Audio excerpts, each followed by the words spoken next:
Hey Uncle Bailey, what's up? How you doing? My day was great. I spent it in the woods. I had a long day and I've been thinking about this mathematical problem and I can't seem to wrap my head around it. It goes something like this. Inordinate complexity plus sheer chance equals to what? Inordinate complexity plus sheer chance. It can't. I don't understand. So you mean to tell me there's nothing to natural selection? Isn't that the gradual accumulation that explains simplicity to complexity? There's nothing to that? Yes, absolutely nothing. You are absolutely right. Natural selection explains nothing at all. We consider this case by mere simplicity. Design. End of story. The implication of life is to live it right. Countless preoccupations can really do. Hey, what's up, guys? Welcome to yet another session of Science Dudes. I would just like to say, first of all, that sorry for the inconsistency in uploading our videos. And the reason behind that is pretty simple. It's just that both Nicholas and I are students, so we have other engagements that we need to get done. So we just can't sit in front of the camera the whole time. It's been a while. It's been a long time. I feel like it's been forever as students, and we have other engagement. But we are back, and in today's episode, I want to address something of serious importance. And as usual, you know, the goal of these small videos that we take is basically to get people to read the books that matter. That's practically our motto. Bill Nye would say, let's change the world. But I say, read the books that matter. Of Science Dudes, I just want to read you something from Richard Dawkins' book, Brief Candle in the Dark, More Reflections on Life in Science. Bring it closer. What? Bring it closer. It's not visible enough. Yeah. So Brief Candle in the Dark, More Reflections on a Life in Science. So basically this book talks about Richard Dawkins' experiences and his experiences as a scientist, the people he's met, basically his career and some of his work. So he puts it all together here, and I can tell you for a fact it is a life worth admiring. I want to read you a small part of it, and before I do that, I want to give whatever I'm going to talk about next a little background information. So in a debate that Richard Dawkins had with the mathematician and professor John Lennox and apologist John Lennox, he had aired out a complaint. He had said, look, things are so the life is so complex for us to settle for the idea that it came about by sheer chance or by chance alone. That isn't a plausible thing to assume, that the complexity behind the biodiversity came about by sheer chance. It's just hard to explain. Dawkins said something like, that is an argument from personal incredulity. That's a phrase that he coined in the book, The Blind Watchmaker, the book I used to read to you just a few months ago. In fact, it was a few weeks ago, but there's just a lot of books we want to read from. It's pretty hard to stick to one book, but that book, if you haven't seen the previous episodes, you can see them. I'll put them in the description so you can go back to those episodes and see how we used to do it. But in today's episode, I want to read you something surrounding that phrase. I just want to say, you see behind me, this is great art by my friend Nicholas. Dude, this is great stuff, and it deserves some recognition and credit. Thanks, man. Yeah. And just here, you see there's like an astronaut.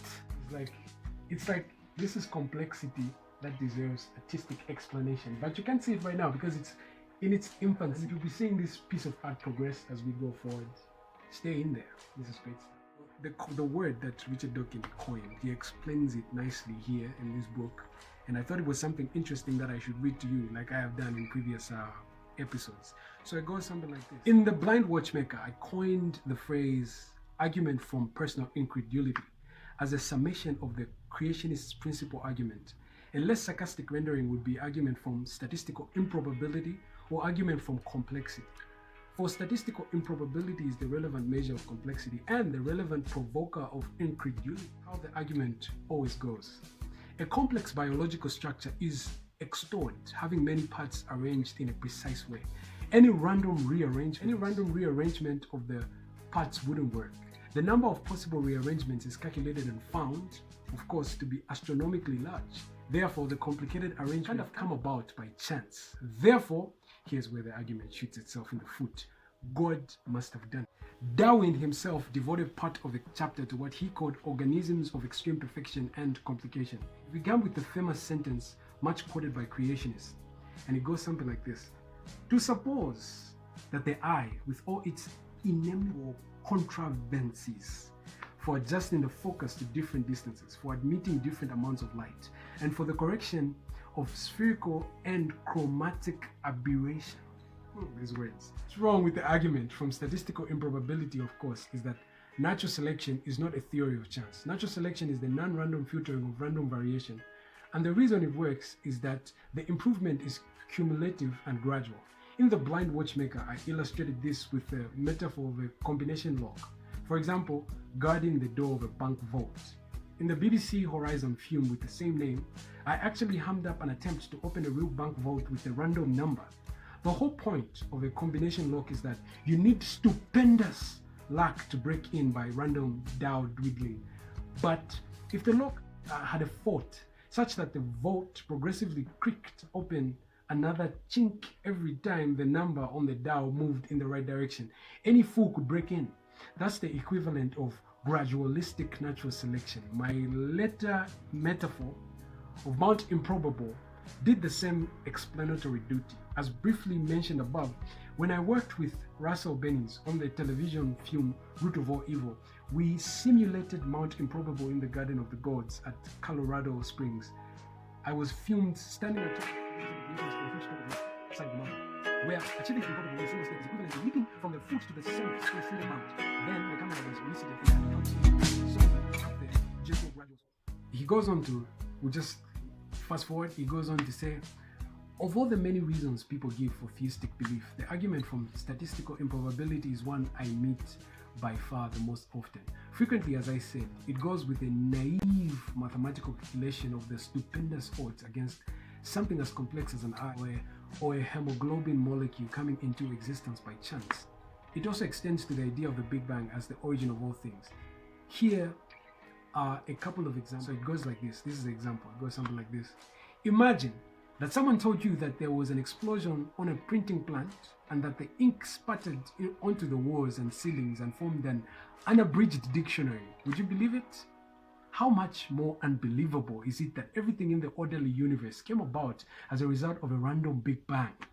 If you were walking through the forest and discovered a beautiful log cabin, would you think how fascinating the trees must have fallen in just the right way to make this house? Of course not. It's just not reasonable. So why should we believe that everything in the universe just happened to come about? Then Dawkins goes on to say, I have to confess that this kind of thing frustrates me and sometimes provokes me to an impatience which I only slightly regret. This is for three reasons. First, if it were really true that the odds stacked against a naturalistic explanation of apparent design really were monumental on this scale, outnumbering the atoms in the universe, only an equally monumental fool would fall for it. Is it too much to ask that this might perhaps arouse a little inkling of a misgiving in the mind of the creationist? My second reason for irritation is that the argument against blind chance misses so much of real value, and the uninitiated are missing it. Worse, if they thrust their misunderstanding on children, they are denying children that beauty, the beauty of intellectual consummation. So I could go on and on and on and on and on, but Richard Dawkins kills that stuff. And I like the fact that he coined this phrase, argument from personal incredulity, because it's almost as if the mere fact that you can't seem to wrap your head around the fact that a process like natural selection can explain the complexity behind life and the biodiversity and everything around us is hard to understand. And then you postulate something like there must have been a plausible designer. Without you actually realizing that, you've just extended the argument a little further and shot yourself in the foot. Because if you say there was a designer, then the argument is actually even bigger for, say, whose designer's designer and whose designer's designer was prior to that designer's designer and that designer's designer. And that's what we call an infinite regret. And a lot of people are not in a position to settle that. And they say, look, at that point, we really can't wrap our minds around grasping that. So what do we settle it with? designer. End of story. And I thought of addressing this topic because I'm in the process of writing the poem Misconstrued Paragons. It's a series I talked about in the previous session where we'll be talking about these guys, these historical figures who I feel haven't been accordingly recognized and celebrated. And I chose to start with Darwin because Darwin cracked a big problem, a problem that a lot of people faced back in the days. And this was a problem for complexity. Like, what explains this natural diversity? Is there a natural way we can explain the phenomena and the complexity of life and all these? Just the eye itself, the eye like puzzled people. Like, how could just an eye randomly come about by sheer chance? That's not plausible. A lot of people felt that way, but Darwin said that thing, and Dawkins nicely talked about that. He said, no, Darwin's theory of evolution by natural selection is a very extremely, what was that line?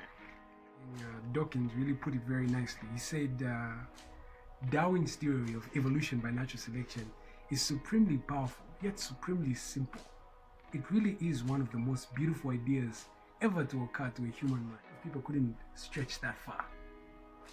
The complexity was just too much to comprehend. So the only plausible way they saw fit to settle the question was design. And that's how far William Paley could go. And that's how far his influence stretched into everything else. So the poem that I'll be releasing soon, meant to help people kind of understand how evolution by natural selection occurs, how Darwin is a notable part in this process, in this theory, and how he brought it up, and how he devised it, his history as a man, his family life. It's just straight from the top to the bottom. Yeah. And so that's it. Conclusion. I would just like to say, don't stop reading the books that matter and having the conversations that matter. And this is just one among the many. I could have read you from my favorite collection, the God Delusion. And by now you should know that Richard Dawkins is my favorite author. This guy writes like poetry and explains like music, you know, and it's a personal duty to compile all his books into my shelf until I have all the books he ever wrote. So far I have 3. I have the Blind Watchmaker, I have this, and I have the God Delusion. But my biggest dream is to have the Magic of Reality, which I think a lot of you guys should probably read, look it up, and let's have the conversations. Yeah. Okay, the implication of life is to live it right. Countless preoccupations can really